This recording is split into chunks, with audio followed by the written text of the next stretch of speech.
how were you communicating while you were working on this? Were you like texting each other or talking on your phone? Yeah, we were kind of texting each other, and we also just kind of made things in our CoSpaces say something to each other so we could like communicate cool. in CoSpaces. Yeah, it was cool. Okay, so go ahead, Taya. This is Taya and Reagan's. So this is the colony. So the main area is right over here, and I want to see if I can get have to show up. Well, this is the main common area. It's where everybody comes to have gatherings. It's kind of like a cafeteria. It has places where they can pray and do religious ceremonies if they need to. And it also is where they all come to exercise. We have 20 of these little houses all down the line. Each house would have about 5 people, so there would be 100 people on Mars. This astronaut is actually bigger than they would be. They would be really, really small compared to these houses. So if you look behind... Can you take us inside one of them, Taya? Yeah. So these are the solar panels that give energy to everything and will allow us to be able to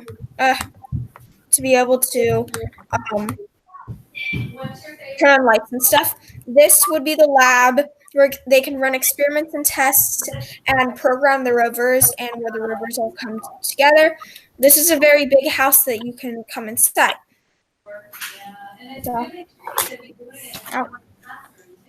Okay, so on the inside there are usually a set of bunk beds and one regular bed. And maybe some decorations, they'll have like cabinets to fill their clothes and stuff in, a table usually. And then in the back of each house, they would have naked mole rats. These naked mole rats provide the colony with their own source of oxygen. Naked mole rats can breathe in carbon dioxide and breathe out oxygen. And they don't really need any special treatment. They reproduce very quickly, and people can eat them once they get too old. And they will provide as a food and oxygen source. And we'll also have some plants, but not many plants. And that's our... Oh, wait, I forgot. We can launch a rocket if you need to. Oh, yeah, you gotta show the rocket launch. Yeah. So this is our rocket. Whoop, there we go. Yay. We're heading home. And that's our Mars colony. Awesome. Pulling that up, what was the hardest part of that project? Probably finding a way to get the oxygen source. We were first trying to find out something for like the ground to make the soil, but then we realized we could just do the naked mole rats, so it would be really easy because it would also provide as a food source too. So yeah. Cool. Very cool. Okay, so basically Amelia and I were really intrigued by the idea of that Mars has lava tubes.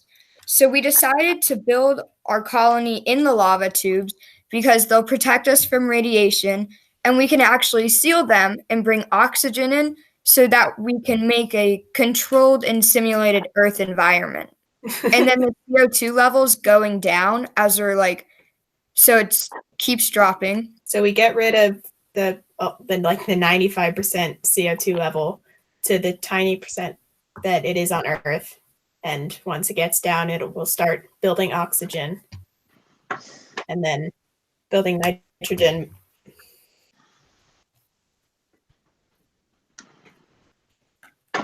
Cool. So all your numbers are changing. So it's becoming more like Earth, right? Yeah, exactly.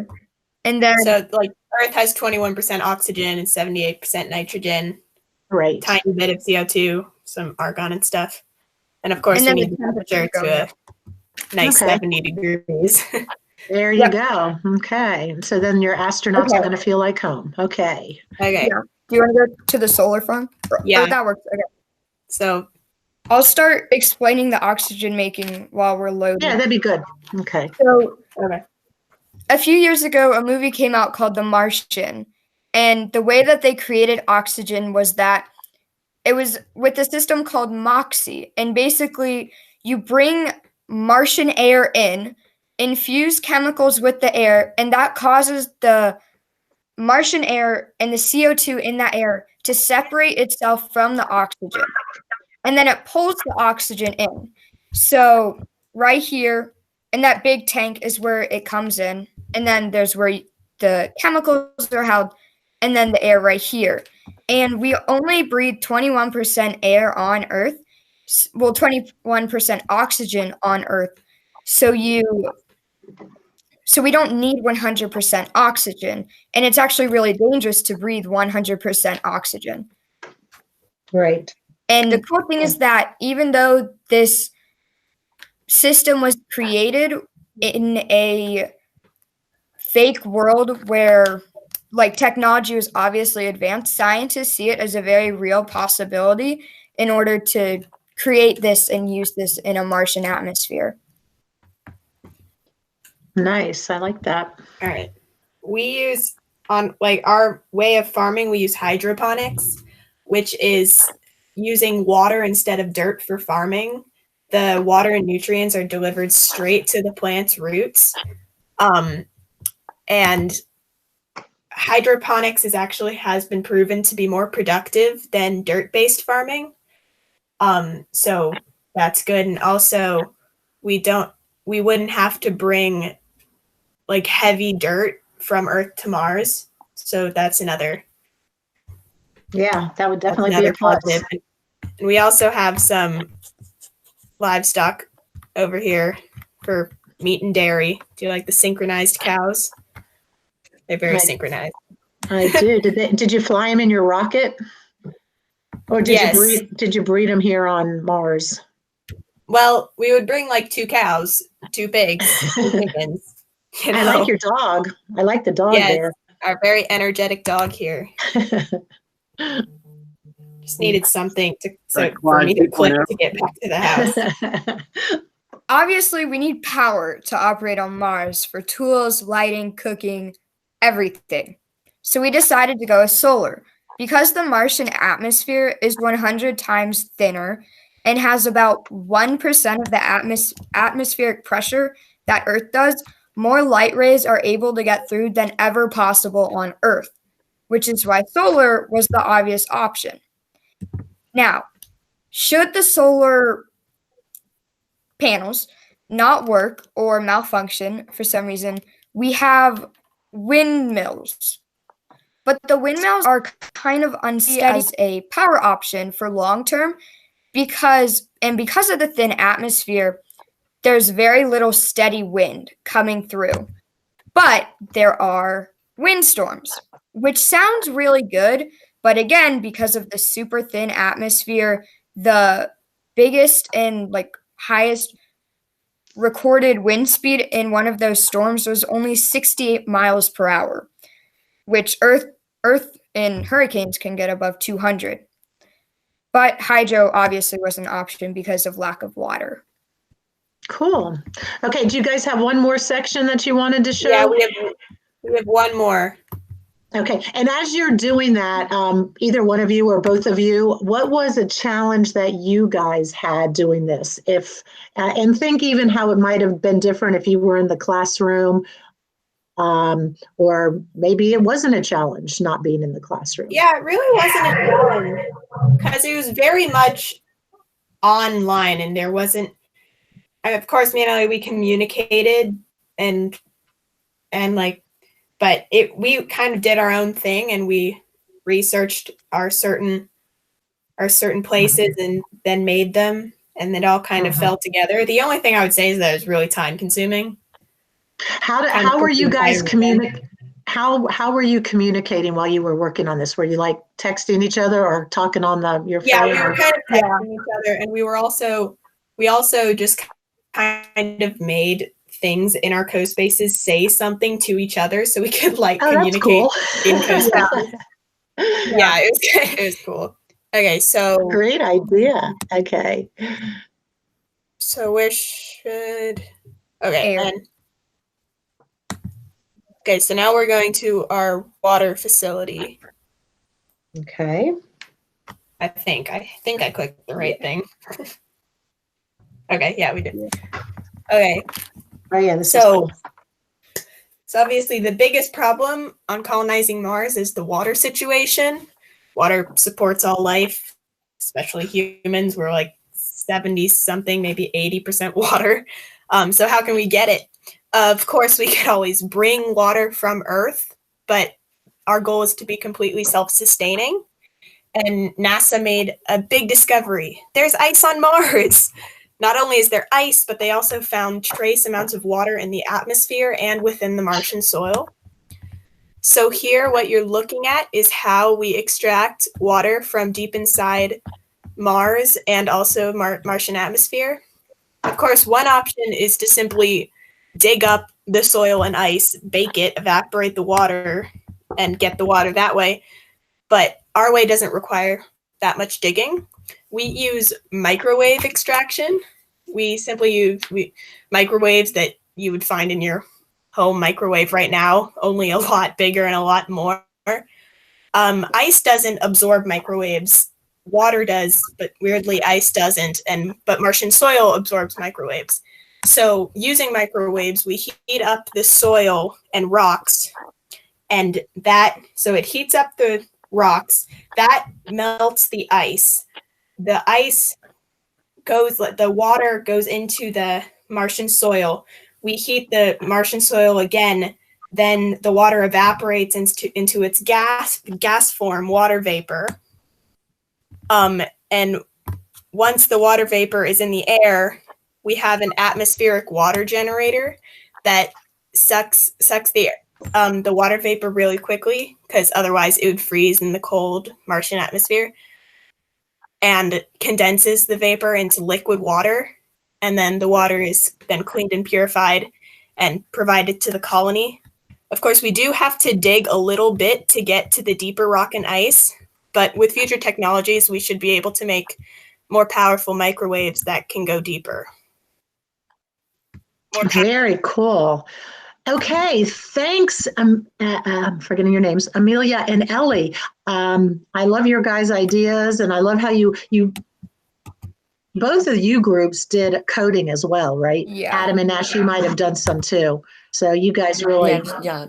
stepped it up and did some advanced CoSpaces. I really do like CoSpaces. Cool. That is well, and you know what I was thinking? Another cool thing about, one of the only good things about this whole shutdown is that you guys had time. You did have some extra time. It wasn't like you were in the classroom, with your 45-minute block of time.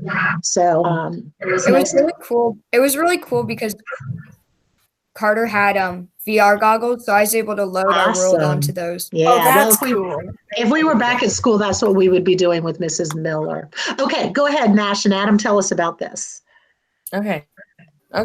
So this yellow thing, this is a water dispenser. So basically, this tank is filled with ice, and it is heated up in this silver place, and it is purified into drinkable water into giant metal cans, which are then carried into the common area to be given to everyone. Distributed. Okay. It's a cool scene there. Next thing. So these solar panels, there are solar panels over here. Wait, let me go to them. And yeah, so basically, as Ellie said, the atmosphere is really thin, so there's a lot more. There's a lot more sunlight, and that sunlight is produced into energy. So 30% of the energy produced by the solar panels is put into a battery. Further energy if it's nighttime or the solar panels function and stop working. But okay. Yes, okay. So solar energy is produced. Okay. Oh, and we also built, like Amelia and Ellie, I